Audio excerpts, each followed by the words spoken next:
1 2 3 4 5 6เก๋แม่อันน่ะเขาถามได้ดูแม่เห็นเลยจังได้ผัวอีนี่ถามแนวถามก็ย้อนกันมีความสามารถพิเศษเฮ้ยพิเศษดิโอ้ยจากพิเศษเลยกระดักเดียแม่เลยบ่เห็นมีความสามารถเลยโอ้ยอันบอกลูกเลยดูมื้อนี้กันสิบอกเท่านี้นะโอ้ยเนาะสมัยตะกี้หั่นน่ะกัน19 ปี20 ปีกันก็ได้แล้วผัวน่ะลูกเต็มบ้านล้านเต็มเมือง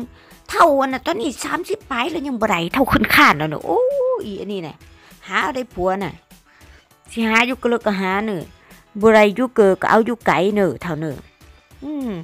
บางคนก็คิดว่าอันน่ะเนื้อคู่อยู่เกิดซอกบ่เลยก็บ่เห็นบางคนก็เนื้อคู่อยู่ไกล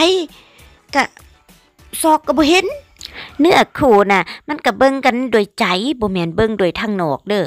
ยุคสมัยนี้แม่นยุ่งยากการเงินการงานเนาะเบิ่งกันแต่ภายนอกบ่ได้ก็เลยว่ายากที่จะเบิ่งกันจากภายในเนาะเพราะว่าหลายคนก็ยุ่งยากซับซ้อนนำหลายเรื่องก็เลยว่าบ่มีเวลาให้เรื่องหัวใจตัวเองก็เลยเฮ็ดให้ตัวเองหาคู่บ่ได้จักเทื่อเนาะ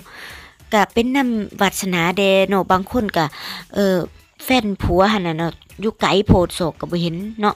บางคนก็อาจจะยังบวชอยู่บ่หรือว่าไปบวชเลยแล้วก็มีหรือว่าอาจจะไปเฮ็ดหน้าที่ไกลเนาะจากต่างแขวง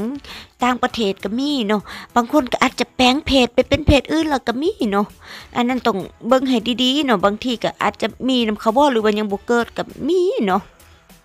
บ่คือแม่สมัยตะกี้เด้อเห็นกันบ้านเดียวกันปิ๊งๆมักเอากันเลยเท่าจะไปปิ้งเพ้อเบิ่งแต่สารหูปเท่าเท่าซำแม่นี่แหละหน้าตาก็ซำนั้นแล้วเบิ่งแต่การแต่งตัวนี่เครื่องก็ยังบ่รีดในเหี่ยวปานนั้นมันยุ่งมันยากพยายามเด้อตั้งใจเด้อสอกปัญญาหาผัวให้ได้เด้อเท่านั้นแหละ